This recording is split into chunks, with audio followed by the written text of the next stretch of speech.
let's talk about saving you money. Let's get into it.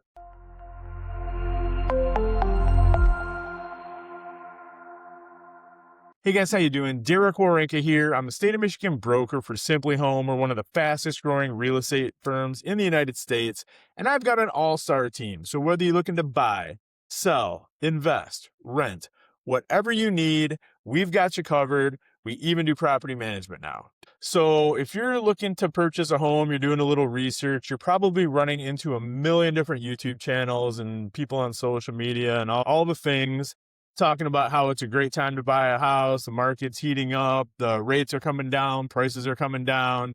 But nobody usually takes the time to stop and explain exactly what has to come out of your pocket in order to make all of that happen.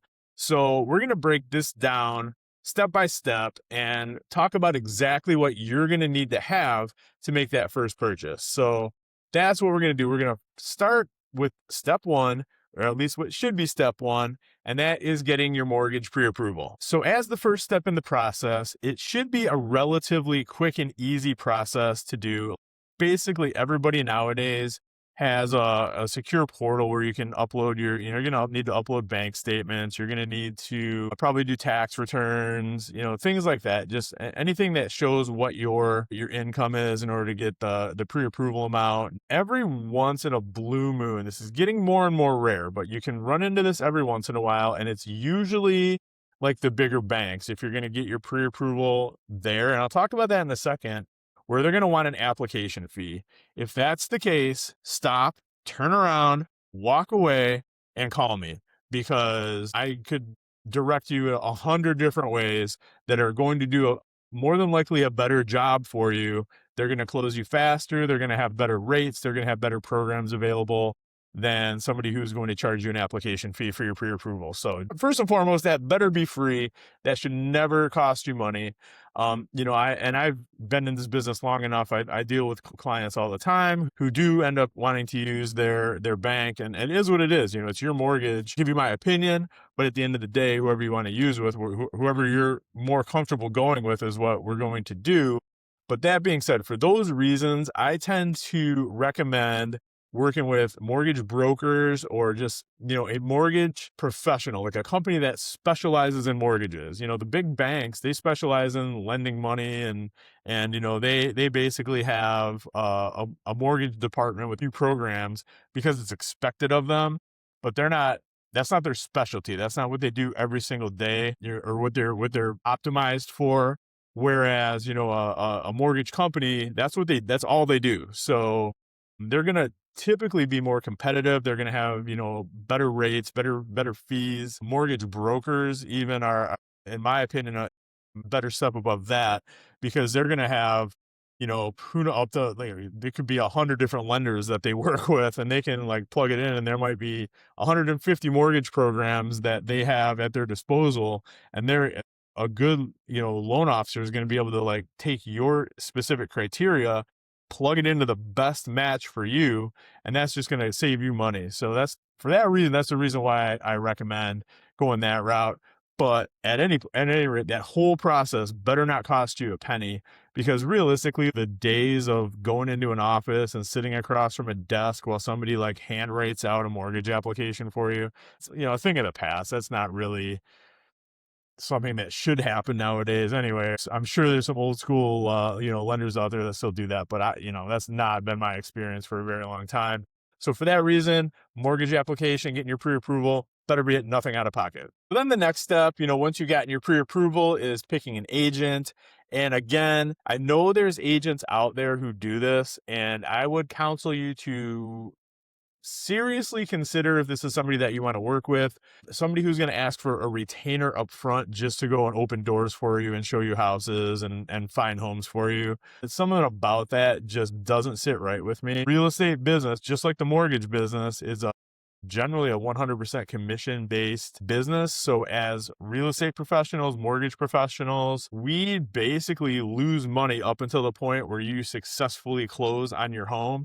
And I think that's the way it should be, because that incentivizes us to go above and beyond for you, do an excellent job, just make sure that you have a wonderful experience. And if didn't have 100% confidence in my abilities to the point where I'm trying to get money from you up front, like before we even close or before we even look at houses, that to me, that would just be an indictment on my abilities rather than anything else. So, again, I'm not going to sit here and disparage agents, but I personally don't know of a seasoned, professional, excellent agent out there who would charge any money up front to go show houses to you. So just keep that in mind. Use whoever you're comfortable using to work as your agent and represent you.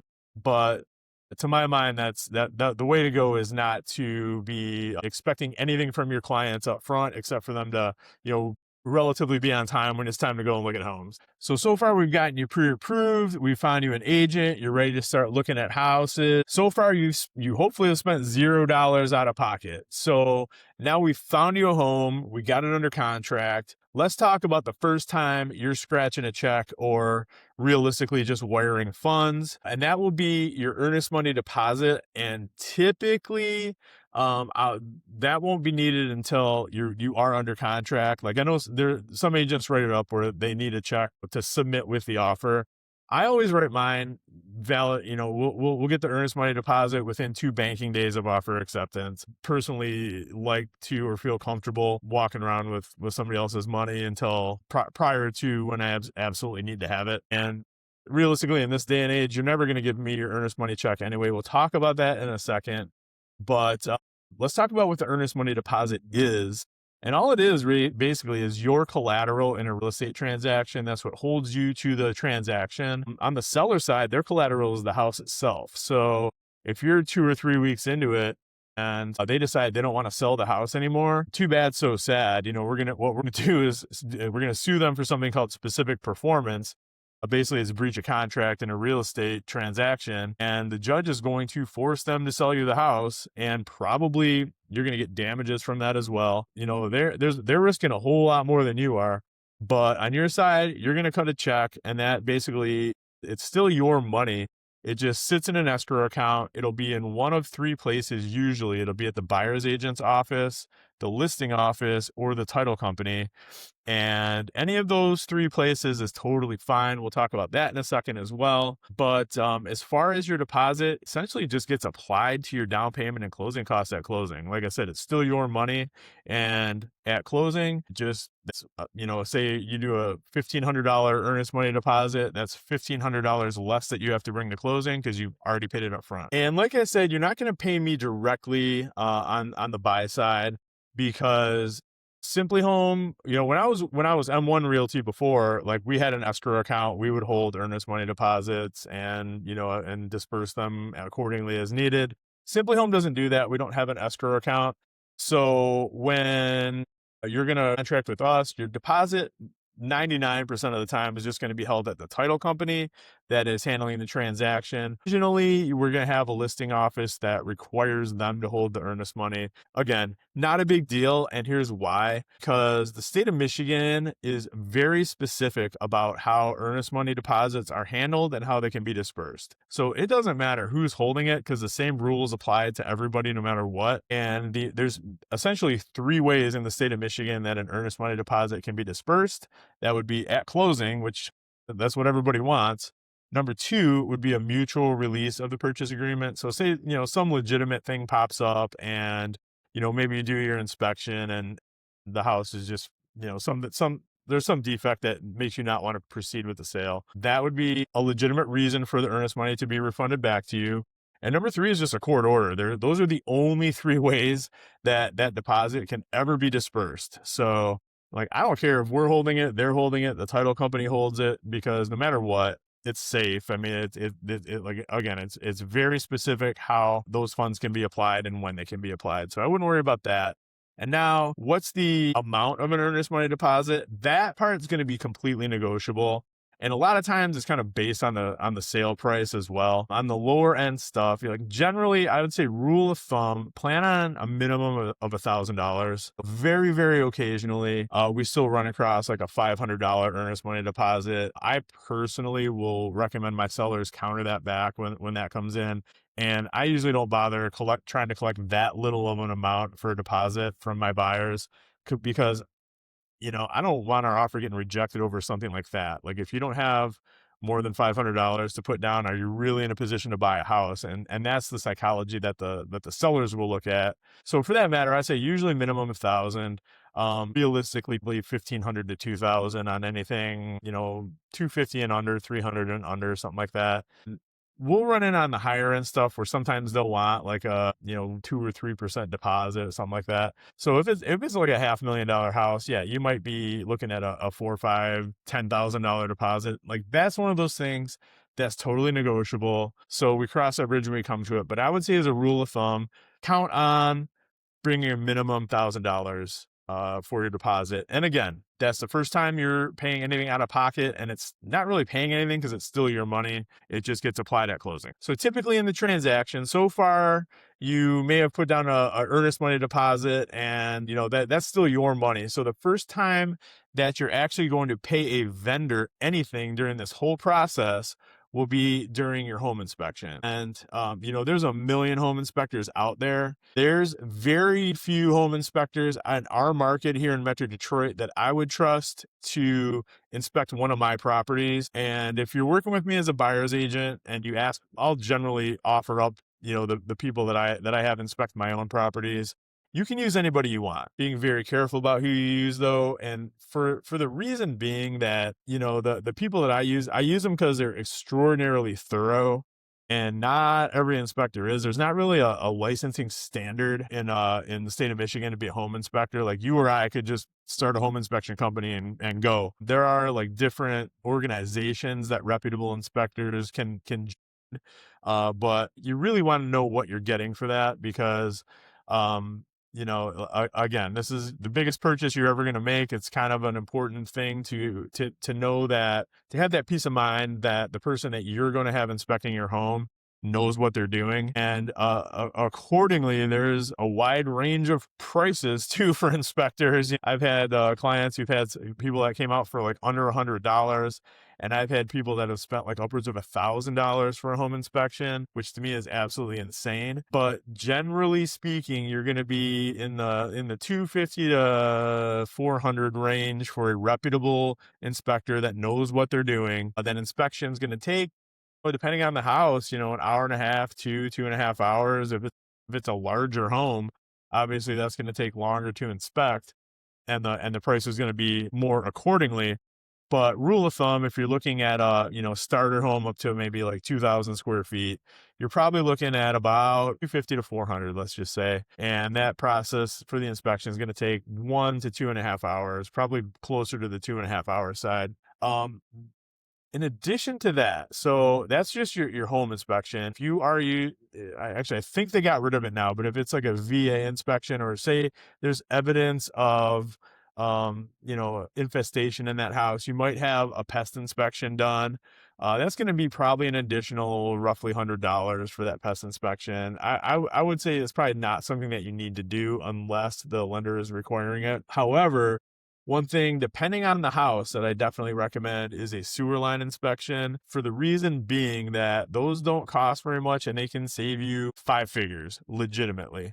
So I wouldn't recommend it if it's a newer construction home, like anything from like the late 60s, early 70s on, will more than likely have a PVC drain line. Those are typically like solid sections of pipe, and it's really hard for roots to get into them. They're very durable. We don't usually have too many problems when it's a PVC sewer line. It's the older homes like we have here in Ferndale or the Woodward Corridor, a lot of the inner ring suburbs here in Metro Detroit or the city of Detroit itself, where homes are built from anywhere from like the 1920s through the early 1960s, where a lot of these houses, if the sewer line hasn't been replaced, and most of the time it hasn't, it's just sections of clay pipe that are fitted together, and those are susceptible to roots just because there's more spots on that line where roots can grow into them. That's one of those things, like those things, they have a lifespan. I mean, it's an extremely durable material, but it's not going to last 150 years. Built in the 50s, we run into where there's sags or maybe breaks or cracks in that sewer line. And those are the types of things where, the only thing you can do once they fail is dig them up and replace them. And that legitimately, the last time I had to do that for a property, it was over $12,000. So, for that reason, I would definitely recommend having that camera run down the line. And you're looking at, 125 to, it'll be under, like, generally speaking, under $250. And again, I'm not going to recommend that on every house, but if it's an older home, that's probably something that's worth doing, just because you don't want to get into this house and maybe it taps a big chunk of your finances just to close on the home. What are you going to do if now all of a sudden you're stuck with like a $10,000 plumbing bill else you can't even use if you can't flush the toilet or use any water? That's an issue. So that's where a couple $100, an ounce of prevention is better than a pound of cure, so definitely recommend that. So let's say for you're buying an older home, you're getting it inspected, and you're going to do a sewer line scope as well. You're probably into it for max $500. It's probably going to be maybe less than that, but I would budget, $500 just for all the inspections. There's other things you can do as well. Say there is mold in the attic or something like that. You can do a mold test where they'll take a sample of it, send it to a lab, and they'll tell you if it's something that, it's like Stachybotrys is like that's the black mold that, is toxic, and not every attic mold is that strain. So, that if you're concerned about what kind of strain it is, you can always have that done. Lead-based paint inspections, you can do that for a few $100.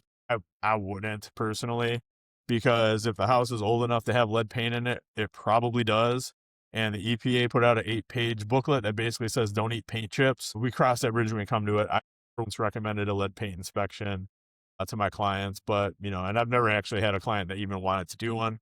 But that is an option for you. If there's like a swimming pool or something, you can have that inspected at an additional cost. And like, that's something I would recommend. Your most common ones are just the general home inspection and the sewer line. Say $500, give or take. And then getting into the nitty gritty of it, the main expense that's going to come out of your pocket when you're purchasing a home is going to be your mortgage closing costs. So those are based on the price of the home, generally speaking. And a good rule of thumb, like every lender's different, every situation is always going to be different in this business, but good rule of thumb is that the mortgage closing costs are going to be about 3% of the purchase price. And this does not include the down payment, and what does that entail? That's going to be like the origination fee. There's a million different fees and add-ons and things like that the lender can charge. And I try and work with people who keep those to an absolute minimum, because I'm all about saving my clients money. But that's how the lender makes their money too. And what you're going to get right at the beginning, once you've submitted your application and submitted the formal application and you're moving forward with this specific house, they're going to order the appraisal for you, and you're going to get what's called a good faith estimate. And that is going to have all of their charges itemized on there. And at that point in time, once you have that, you can still shop it around. It's a little bit late in the game, but if you don't like what those charges are, those are all negotiable as well.